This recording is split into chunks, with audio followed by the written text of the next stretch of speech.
शंकर जी के 10 अवतारों में जो सबसे पहला महाअवतार है वो महाकाल नाम से प्रसिद्ध है, जो सत्पुरुषों को भोग और मोक्ष प्रदान करने वाला है।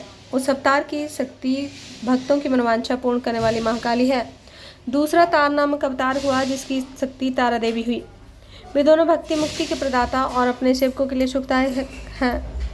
बाल भुवनेश तीसरा नामक अवतार हुआ जिसमें बाला भुवनेशी शिवा शक्ति हुई जो सज्जनों के लिए सुख देने वाली है। चौथा भक्तों के लिए सुख और भोग मोक्ष प्रदायक षोडश श्री वेदेश नामक अवतार हुआ जो षोडशी श्री विद्या शिवा उसकी शक्ति हुई। पांचवा अवतार भैरव नाम से प्रसिद्ध हुआ जो सर्वदा भक्तों की कामनाओं को पूर्ण करने वाला है।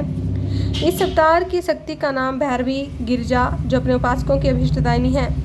छठा शिव अवतार छिन्नमस्तक नाम से कहा जाता है। भक्त कामप्रदा गिरिजा का नाम छिन्नमस्ता है।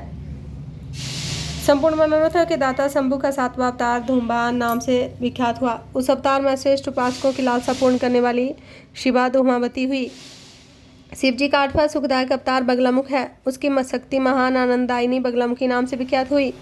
नौवां शिव अवतार मातंग नाम से कहा जाता है। उस समय संपूर्ण अभिलाषाओं को पूर्ण करने वाली सर्वाणी मातंगी हुई। शंभु के भुक्ति मुक्ति रूप फल प्रदान करने वाले 10वें अवतार का नाम कमल है जिसमें अपने भक्तों का सर्वथा पालन करने वाली गिरिजा कमला कहलाई।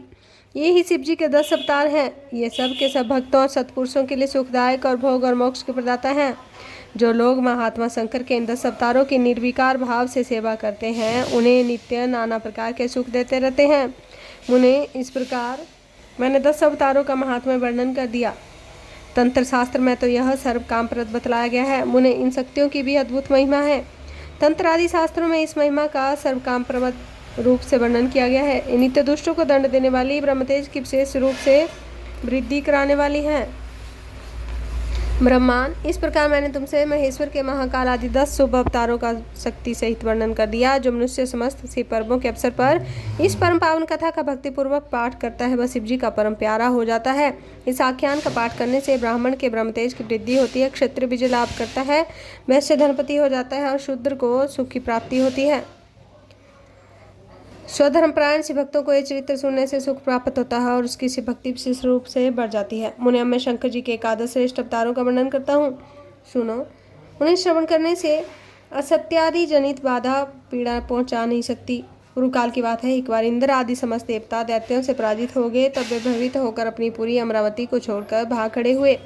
ये दैत्यों द्वारा अत्यंत पीड़ित हुए वे सभी देवता कश्यप जी के पास गया और वहां उन्होंने परम व्याकुलता पूर्वक हाथ जोड़ और मस्तक झुकाकर उनके चरणों में अभिवादन किया।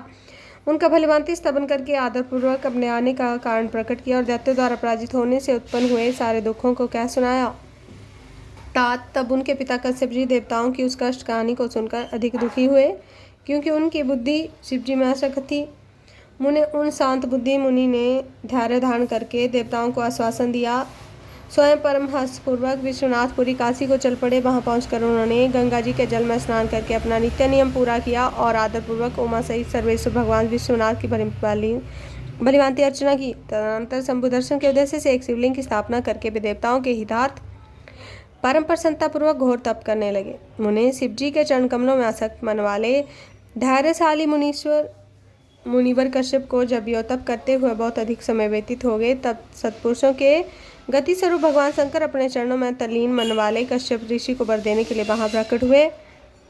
भक्तवत्सल महेश्वर परम प्रसन्न तो थे ही, अतः वे अपने भक्त मुनीश्वर कश्यप से बोले, वर मांगो। उन महेश्वर को देखते ही प्रसन्न बुद्धि वाले देवताओं के पिता कश्यप जी हर्षमगन हो गए और हाथ जोड़कर उनके चरणों में नमस्कार करके स्तुति करते हुए बोले, महेश्वर मैं सर्वथा आपका शरणागत हूँ। स्वामी देवताओं के दुख का विनाश करने वाली मेरी अभिलाषा पूर्ण कीजिए। मैं पुत्रों के दुख से विशेष दुखी हूँ, अतः इस मुझे सुखी कीजिए क्योंकि आप देवताओं के एक नाथ। महाबली दैत्यों ने देवताओं और यक्षों को पराजित कर दिया, इसलिए शंभु आप मेरे पुत्र रूप से प्रकट होकर देवताओं के लिए आनंददाता बनिए।